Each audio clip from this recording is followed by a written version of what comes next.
cardiovascular system, hypertension, black, Afro-Caribbean. You will start with CCB, and if it is not enough, then you will give ARBs. No ACE inhibitors to be given in Afro-Caribbeans.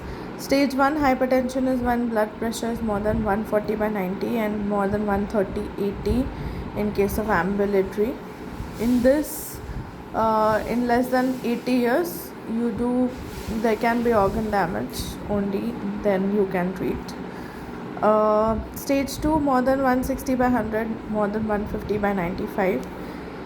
Severe hypertension is when systolic 180 and diastolic is more than or equal to 110 millimeter mercury. Salt you have to restrict to less than 6 grams per day, ideally to give 3 grams per day. Caffeine should be reduced. In patients less than 55 or type 2 diabetes mellitus, you give with an ACE inhibitors or ARB, and then you can either add a CCB or a diuretic. In more than 55 years and no type 2 diabetes, or in black Afro-Caribbean, you start with CCBs. You can either add an ACE inhibitors or a diuretic, and then the next step will be to add the one which is not earlier given. Now after this, if still the blood pressure is not controlled, then you will check the potassium. If it is less than or equal to 4.5 millimoles per liter, then in this case you can give low dose spironolactone. You can also give chlorthalidone and indapamide, which are these two are potassium sparing diuretics. If it is more than 4.5, then you will add an alpha or a beta blocker like doxazosine or metoprolol. If blood pressure is still not controlled on 4 drugs, then you need a specialist review. What are the new drugs which we add? We add aliskiren, direct renin inhibitor, adverse effect is diarrhea. Centrally acting antihypertensive, methyl dopa, given in hypertension, pregnancy. Moxonidine, essential hypertension, conventional antihypertension. Clonidine, antihypertension. It stimulates the alpha-2 adrenoreceptors in the vasomotor center. Isolated systolic hypertension can be, you can give treatments stepwise, same as how you give here. Now what are the other drugs in cardiovascular system? We have ACE inhibitors which inhibit angiotensin 1 to angiotensin 2. It is activated by ACE inhibitors by phase 1 metabolism in the liver. Side effect cough. 15% of patients may occur up to a year after starting the treatment. There is increase in the bradykinin levels. There can be angioedema, hyperkalemia. There can be first dose hypertension, which is most common in patients taking diuretics. Cautions and contraindication: pregnancy and breastfeeding, avoid renovascular disease, kidney impairment, aortic stenosis, hypertension, hereditary idiopathic angioedema, you don't give ACE inhibitors. Specialist advice before giving ACE inhibitors if the potassium is more than 5 millimoles per liter. Indication: high dose diuretic therapy, more than 80 mg or furosemide. There is increased risk of hypertension in this case. Monitoring urea and electrolytes, you check for the creatinine which is normally up by 30% from the baseline, and potassium up to 5.45 is acceptable. Beyond that, you have to reduce the dose or stop the treatment. Severe renal impairment: there can be bilateral arterial stenosis after giving ACE inhibitors. Adenosine transient liver block in AV node. A1 receptor agonist in AV node.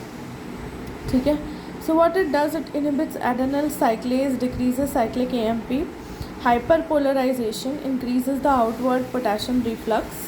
Adenosine has AV short T half of 8 to 10 seconds. Uses to terminate SVT enhanced by diparadomol, antiplatelet agent. Okay.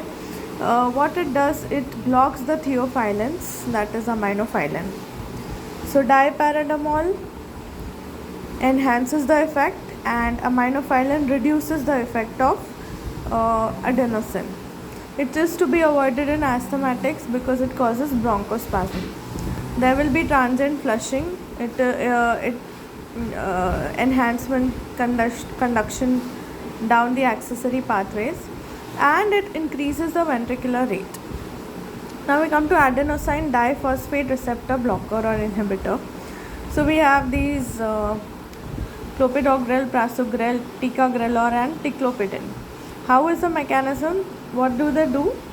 ADP is actually the main platelet activating factor, which is mediated by G protein coupled receptor P2Y1 and P2Y12. Now the main target of these drugs is P2Y12, and which actually causes platelet aggregation and stabilization of the platelet plaque. So what they do, they block this, so the platelet aggregation and stabilization is stopped. Adverse effect, ticagrelor dyspnea can be caused. What are the interactions? Very important. Clopidogrel PPI decreases the antiplatelet effect. Ticagrelor is contraindicated in high risk bleeding, intracranial hemorrhage, severe liver dysfunction.